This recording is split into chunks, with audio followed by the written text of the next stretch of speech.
nambah cerita, Bu. Rekaman video memperlihatkan seorang ibu di Kabupaten Bolaang Mongondo Timur, Boltim, Sulawesi Utara, emosi kepada para petugas karena tidak mau disuntik vaksin COVID-19, viral di media sosial. Kejadian tersebut terjadi di Kayumoyondi, Kecamatan Tutuyan, Boltim. Dalam video berdurasi pukul 2.20 menit itu, terlihat beberapa personel polisi dan petugas kesehatan daerah setempat mendatangi rumah wanita itu. Tujuan para petugas untuk mengajak ibu tersebut agar bisa divaksin COVID-19.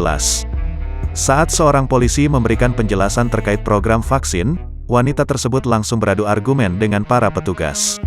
Wanita itu pun kembali menegaskan dirinya tidak mau disuntik vaksin COVID-19. Dia kemudian menyebut ada warga di desa tersebut yang hanya karena divaksin kemudian sakit. Saat itu juga seorang petugas langsung menimpali apa yang disampaikan ibu tersebut. Tapi ibu tersebut kemudian menjawab bahwa apa yang dia sampaikan berdasarkan apa yang dikatakan warga, bahwa sosok itu divaksin kemudian sakit. Hingga ibu tersebut marah sampai histeris kepada para petugas.